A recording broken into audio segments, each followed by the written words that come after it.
Murali sir, ಇಲ್ಲಿ ಪ್ರಮುಖವಾಗಿ ಇರುವಂಥ ಕುತೂಹಲ ಅಂದರೆ, ಈಗ ಅವ್ರು ಅಟ್ಯಾಕ್ ಮಾಡಿದ್ರೆ ನಾವು ಅಟ್ಯಾಕ್ ಅನ್ನುವ ರೀತಿಯಾದಂಥದ್ದು ಉತ್ತರ ಅವಾಗಿಂದ ಕೂಡ ಇರುವಂಥದ್ದು ಭಾರತದ್ದು. ಈಗ ನಿನ್ನೆ ಅಟ್ಯಾಕ್ ಆಯ್ತಲ್ಲ, ಈಗ ಇವತ್ತು ಅಟ್ಯಾಕ್ ಮಾಡ್ತಾರೆ ಅಥವಾ ನಾವು ಮಾಡಬೇಕಾ ಅನ್ನುವಂಥದ್ರ ಬಗ್ಗೆ ಡಿಸಿಷನ್ ಕೈಗೊಳ್ಳುತ್ತಾ ಭಾರತ, ಅಥವಾ ಅವ್ರು ಅಟ್ಯಾಕ್ ಮಾಡಾಯ್ತಲ್ಲ ಇನ್ನೇನಿದ್ರು ಬರೀ ಉತ್ತರ ಕೊಡ್ತಾ ಇರೋದೇ ಅಂತ ಅಟ್ಯಾಕ್ ಕಂಟಿನ್ಯೂ ಆಗುತ್ತಾ?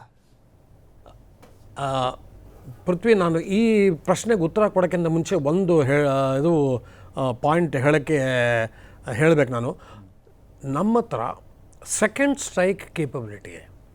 ಅಂದರೆ ಶತ್ರು ನಮ್ಮ ಮೇಲೆ ಪ್ರಹಾರ ಮಾಡಿದ್ರೆ ಅದನ್ನು ಅಬ್ಸಾರ್ಬ್ ಮಾಡಿಕೊಂಡು ವಾಪಸ್ ರಿಟ್ಯಾಲಿಯೇಟ್ ಮಾಡುವಂಥ ಶಕ್ತಿ ನಮ್ಮಲ್ಲಿದೆ. ಇವತ್ತು ಅದನ್ನೇ ನಾವು ತೋರಿಸಿರೋದು.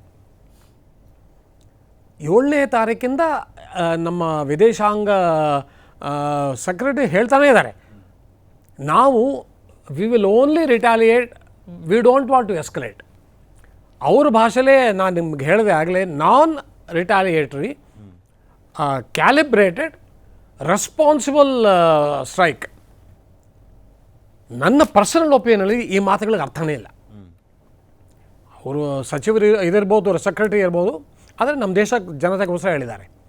ಯಾಕೆಂದರೆ ನಾವು ಕೊಡೋದು ಉತ್ತರ ಕೊಟ್ಟೇ ಕೊಡಬೇಕು.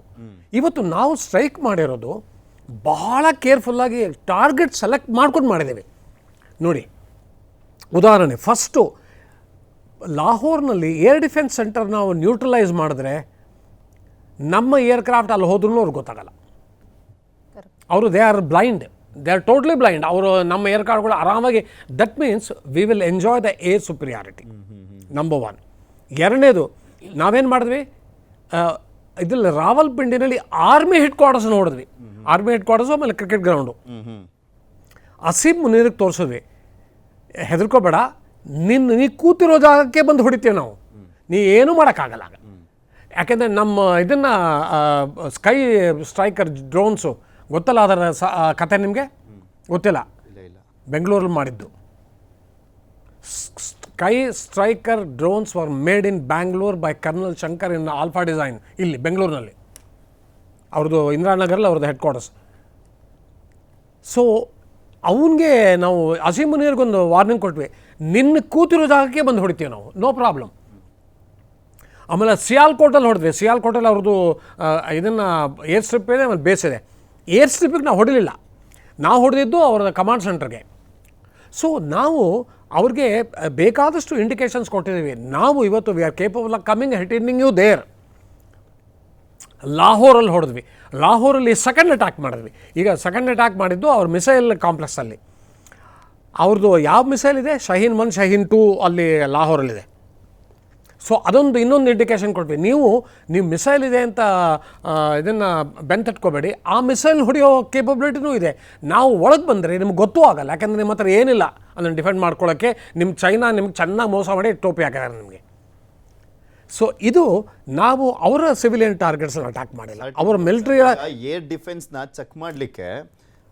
ಈಗ ಮೊನ್ನೆ ಒಂದು, ಅಂದರೆ ಕೆಲವು ತಿಂಗಳುಗಳ ಹಿಂದೆ ಒಂದು ಬ್ರಹ್ಮೋಸ್ ಕ್ಷಿಪಣಿ ಬಿಟ್ಟಿದ್ರಲ್ಲ, ಅದು ಮಿಸ್ಫೈರ್ ಆಗಿತ್ತು ಅಂದ್ಬಿಟ್ಟು ಅವರ ಜಾಗದಲ್ಲೇ ಬಿದ್ದಾದ್ಮೇಲೆ ನಾವು ಹೇಳಿದ್ಮೇಲೆ ಗೊತ್ತಾಗಿದ್ದು ನಮ್ದೊಂದು ಹೋಗ್ಬಿಟ್ಟು ಕ್ಷಿಪಣಿ ನೋಡಿ ಇಲ್ಲಿ ತನಕ ಚೆಕ್ ಮಾಡ್ಲಿಕ್ಕ ಅಂತ. ಇಲ್ಲ, ಆ್ಯಕ್ಚುಲಿ ಮಿಸ್ಫೈರ್ ನಿಜವಾಗ್ಲೂ ಇಲ್ಲ, ಅದು ನಿಜವಾಗ್ಲೂ ಮಿಸ್ಫೈರ್, ಅದು ಡೌಟೇ ಇಲ್ಲ. ಅದು ಮಿಸ್ಫೈರು, ಅದಕ್ಕೆ ಬೇಕಾದಷ್ಟು ಆ್ಯಕ್ಷನ್ನ ತೊಗೊಂಡ್ವಿ ನಾವು. ಇದು ಕೋರ್ಟ್ ಆಫ್ ಎನ್ಕ್ವೈರಿ ಎಲ್ಲ ಕಂಡಕ್ಟ್ ಮಾಡಿದ್ವಿ. ನಾವು ಬ್ರಹ್ಮೋಸ್ ಇಲ್ಲಿ ತನಕ ಹತ್ತಿರನೇ ಹೋಗಿಲ್ಲ, ಬ್ರಹ್ಮೋಸ್ ಮುಟ್ಟೂ ಇಲ್ಲ. ನಾವು ಬ್ರಹ್ಮೋಸ್ ಏನಾದ್ರು ನಮ್ಮ ಸೂತರ್ಡಿ ಏರ್ಕಾರ್ಡಿಂದ 2 ಗ್ರೌಂಡ್ ಬ್ರಹ್ಮೋಸ್ ಹೊಡೆದ್ರೆ ಪಾಕಿಸ್ತಾನ ಇದು ನಿರ್ನಾಮ ಆಗುತ್ತೆ, ಅದು ಅವ್ರಿಗೆ ಗೊತ್ತು. ಇವತ್ತು ಅವ್ರೇನು ಮಾಡಿದ್ರು, ವಾರ್ ಸ್ಟ್ರಾಟಜೀಸ್ ಅಂದು ವಾರ್ ಡಾಕ್ಟ್ರಿನ್ಸ್ ಚೇಂಜ್ ಆಗಿದೆ ವರ್ಲ್ಡಲ್ಲಿ. ಅವರು ತಮ್ಮ ಏರ್ಕ್ರಾಫ್ಟ್ನ ಇದನ್ನು ತಂದುಬಿಟ್ಟು ನಮಗೆ ಹೊಡಲಿಲ್ಲ, ಸ್ವಾರ್ಮ್ ಡ್ರೋನ್ಸ್ ಬಿಟ್ಟು ಜೈಸಲ್ಮೇರಲ್ಲಿ.